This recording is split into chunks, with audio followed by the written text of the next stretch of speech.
Here's a poster boy for the new wave of three-point shooting. Steph Curry is the guy, right? Recently, he became the fastest player to reach 2,000 career three-pointers. We take an in-depth look on how the two-time MVP has taken the three to new heights in the finale of our five-part series of Three-Point Revolution presented by JBL.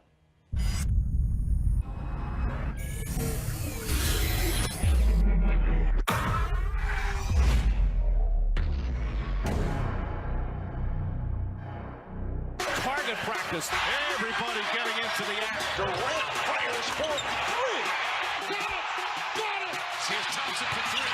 Good shot by Steph Curry. Despite the fact that Mike D'Antoni and his Rockets had been at the forefront of the three-point revolution in terms of volume, there's no question its importance has been on display at the highest level because of the success of the Golden State Warriors. Remember that both Nelly Ball and Mike's 7 seconds or less offenses were both based on the idea of pace, space, and the lack of previously defined positions. I'd like to think the Dubs check all those boxes. The NBA is a copycat league. Now, Golden State's been winning the championships, have been the best team for the last few years. Everybody's copying them. But they don't have Thompson, they don't have Curry, they don't have Durant. I mean, Steph is off the charts. I mean, the statistic I heard 2 years ago, I guess it was, Steph Curry from 28 feet and beyond shot 48%. I mean, are you kidding me? We capitalized on that because we had a guy that we recognized we could build around, Steph Curry. And so I think the game has obviously changed a tremendous amount as a result.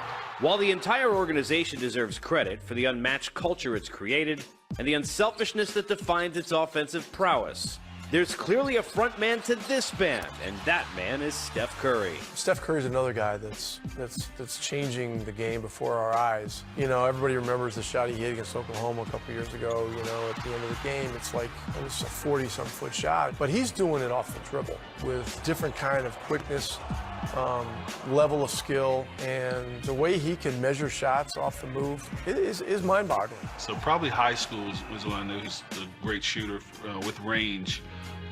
We just needed to get him stronger and get him to create space so he could get his shot off, because if he could get it off, it was probably going to go in. I think my three-point style is something that is effective. It's a threat, you know, no matter where I am on the floor. I think it's changed the way defenses have, you know, chosen to guard, you know, me and our team, you know, knowing, you know, that I can shoot pretty much from anywhere, you know, in the half court. Stephen Curry has revolutionized the three-pointer.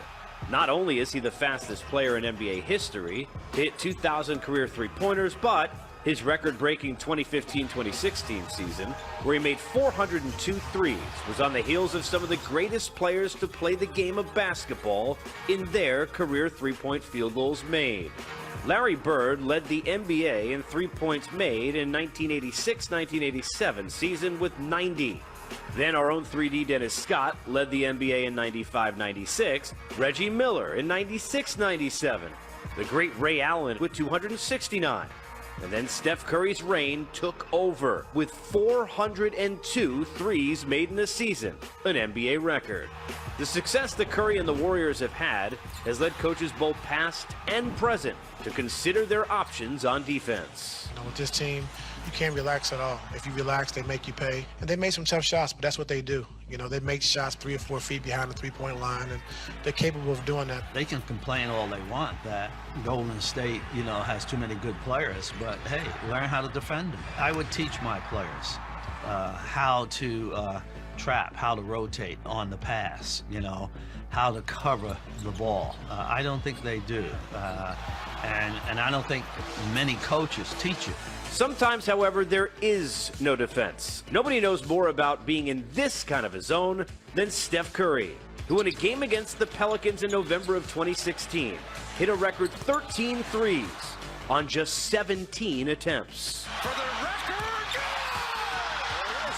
no man has made 13 threes in a game until tonight. That was a fun night. Just, you know, it seemed like every shot I threw up from outside the arc was going in, and to not only shoot that well, but to get that many opportunities was huge to try to break that record. I just remember that night, I just felt like I can get to any spot that I wanted to get a shot off. And was going to make it. 'Cause in my mind, I felt like I couldn't miss. I mean, I was just so locked in the game because it was a must-win game for us. The three-point shot was going to be a weapon of choice for the night. I knew outside of everything else, I could get to the three-point line, utilize my quickness, my speed, use the pick and roll, and still get to the three. So maybe this whole three-pointer thing has become too easy. 2005-2006, the NBA shot over 39,000 three-pointers. That number eclipsed over 66,000 threes by the end of the 2016-2017 season, nearly doubling the three-point attempts for the season since the Mike D'Antoni Suns had originally sparked the three-point revolution. For the past couple of years, the water cooler talk around the NBA has been about the possibility of taking things to a whole new level, the four-point shot. This has come up a lot in barbershop talk, especially because of the exploits of one Stephen Curry, because he takes what people would assume would be four-point shots. I wouldn't be opposed to it, but it would crush all kinds of records if there wasn't a four-point shot.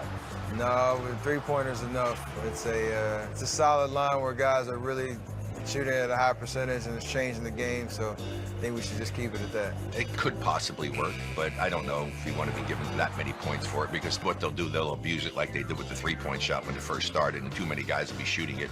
I don't know historically if I'm in love with what that could do to stats and things like that.